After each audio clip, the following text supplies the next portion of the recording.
Hi there.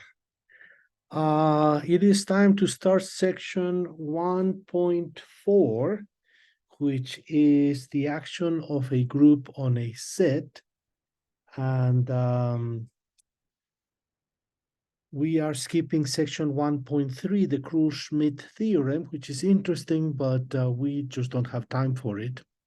So here we go.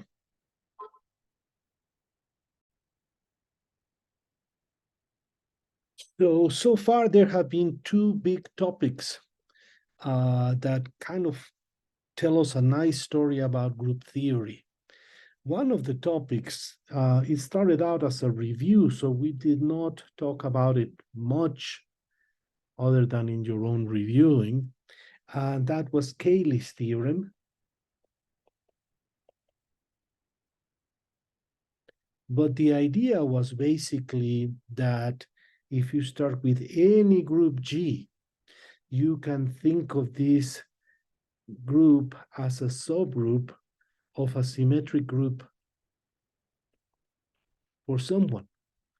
In other words, you can think of the elements of the group as maps that that go from X to X, and they are 1 to 1 and on to.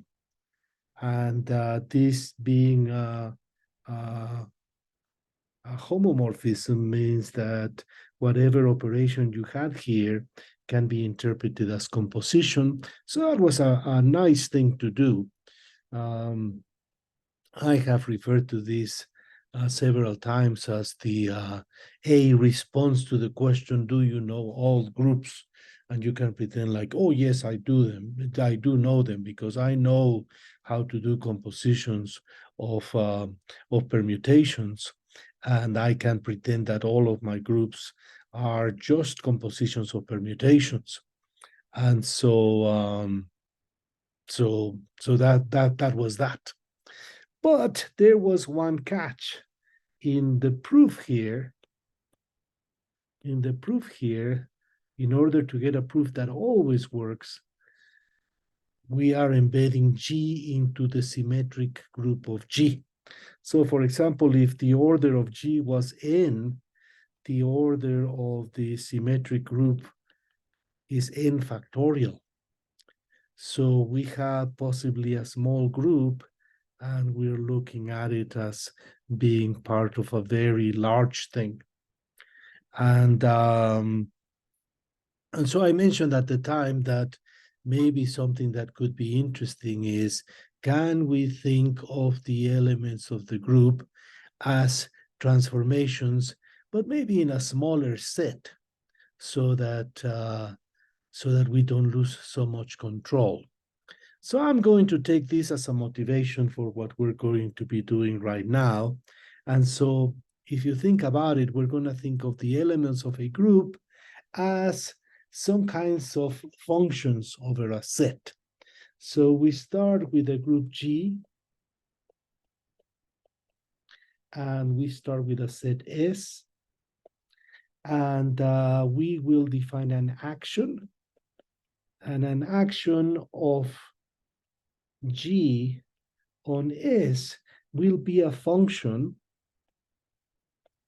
that allows the group element to act on the set element and create a set element.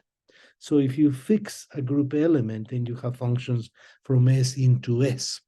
Okay, so we're trying to put it in a very general way, and but in some way, you can try to remember that we're going to be creating functions from X to X. Maybe we'll lose this, maybe we'll lose that, maybe we will lose the one-to-oneness there. But it sounds like a good project. And so we say, okay, I have this function, and this function should be such that, and my requirements are going to be that E, the identity element of the group, when it acts on an element X, it leaves that element alone. So in other words, the identity acts like the identity. And the other requirement will be that if I take two elements from the group, then I can act via their product on an element X. And but see, we could have had just G2 act on X, and then G1 act on that element from S. Here I should say that the terminology is that if Gx maps to X, we just write Gx equals X. That's just the notation we're using. And so that explains this. G2 acts on X. That means that from the pair G2 comma X, I produced an element, a new element from the group, from the set, I'm sorry. So I have a group element, a set element. So this is also a group element. And I guess what I wrote here, I am mixing notations, but what this is telling me is it looks like the associative property, okay? It looks like the associative property, but it has double meanings because here I'm combining group elements the way we combine group elements and then hitting a set element with it. And here I am hitting the set element with G2, and that creates a new set element, and then hitting that with G1. And I'm requiring that this be the same thing. And so if I have both of these conditions, then I'm going to set that that the group G acts on S. Okay, this terminology can be a little bit ambiguous. There can be more than one time in which a group acts on a set S. The group G can act on different sets. So let's explore this a little bit. The first example is the obvious one. It was the motivation. Suppose I look at the symmetric group over n elements, and then I look at the set of n elements, then I'm going to have that G acts on S, and the action is pretty straightforward. Sigma is a permutation. I pick an element here. The result of sigma acting on I is sigma of I, which is once again an element of S. Definitely the identity will leave every element alone. So yes, the identity acting on I is I. And also if I have two maps, the composition by definition does this. And so that's definitely an action.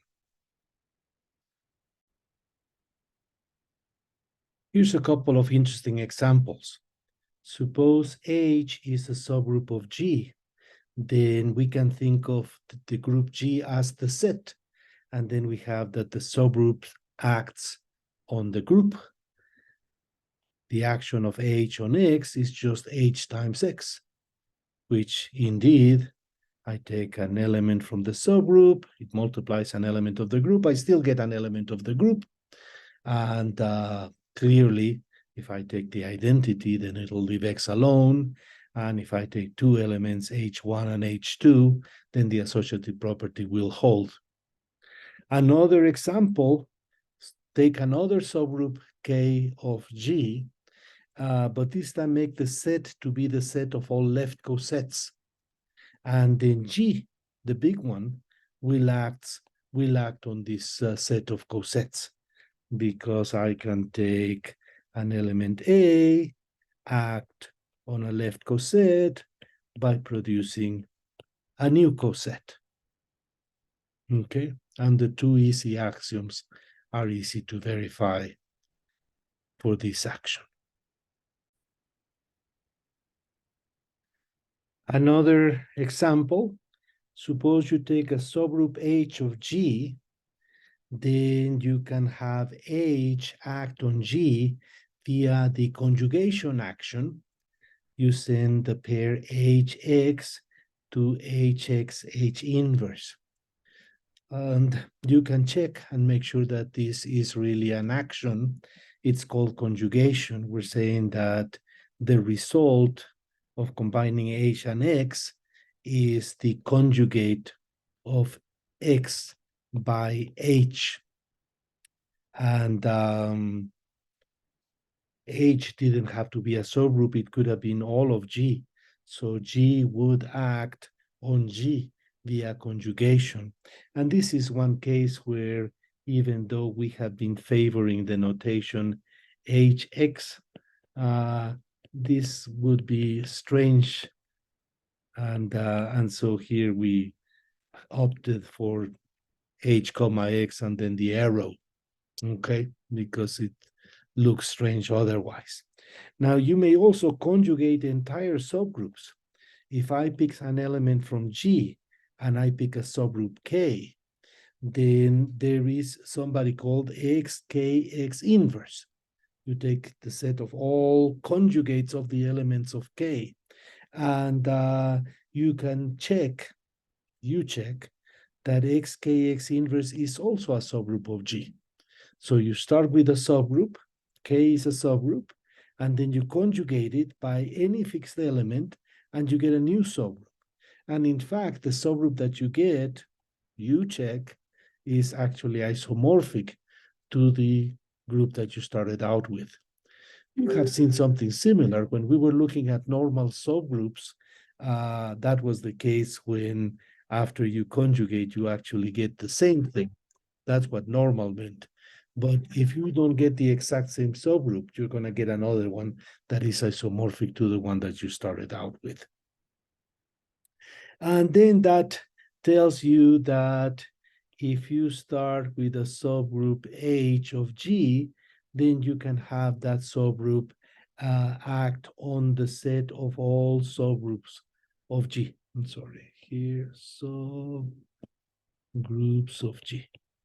Okay, and the way you act is you send H comma K to the conjugate of H by H, of K by H. Okay, so we have all kinds of examples.